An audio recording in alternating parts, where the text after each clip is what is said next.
Magandang gabi. Justin, kukunin ko muna ang immunity necklace. Wala na sino may kailangan nito. Come as far as you can.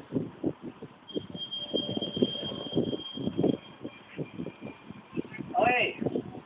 Day 39, ito yung araw na inaabangan natin lahat. Inaabangan ng jury, inaabangan ng final jury. Sa puntong ito, lumilipat ng kapangyarihan sa ating jury. Bawat isa sa kanila ay bibigyan natin ng pagkakataon na magsalita dito sa harap ninyo, magtanong sa inyo, o magbigay ng statement. Ganito ang gagawin natin. We start off with an opening statement. Justin, anytime you're ready, ito lang jury, ang dami for taking. Magandang gabi sa inyo lahat. Natutuwa ako at dumating na yung pagkakataon na pinakahihintay ko na natapos ko yung 39 days. Doon sa mismo kagustuhan ko na makasali para kahit pa paano meron akong mapatunayan sa sarili ko na kung ano yung mga kaya ko pang gawin bukod doon sa mga normal kong nagagawa. Kahit pa paano hindi nyo man ginusto, naging sakripisyo kayo. Naging paraan kayo para makarating ako dito. Paumanhin kung meron man akong nasagataan, kung meron man akong nasaktan. Kasi wala naman tayong choice eh. Talagang yun yung rule ng game eh. Ang sa akin lang, ng mga panahon na kasama niyo ako, ipinaramdam ko at ipinakita sa inyo yung totoong ako. Para sa akin, naging bahagi kayo ng buhay ko dito.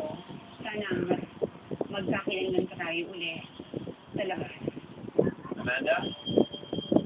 First off, gusto kong humingi ng tawad sa mga lahat na nasaktan ko. Yung nilaro ko as much as possible na wala akong masasaktan.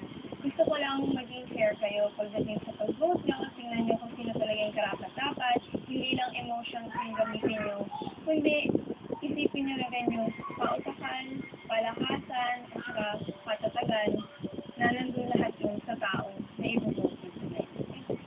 Jeff? Go ahead. Sobrang hirap ito ang bansa niyo ngayon kasi alam ko marami akong nasaktan, marami akong nasirang relationship. Alam ko noon na sinasabi ko sa inyo, gusto ko naman ng exposure, gusto ko na magkatatrabaho after this kaya ako nandito. Pero I'm sorry kasi at the end, nung tumagal ako, nakita ko na meron pa pala akong dapat pa ipaglaban. Sana mapansin nyo or makita nyo na nag-effort din ako dito. Thank you, Jeff. So, yun ang opening statement ng ating final three, jury. So, kayo naman, ito yung inyong pagkakataon na magbigay ng statement sa ating final three. Simulan natin kay Sarah.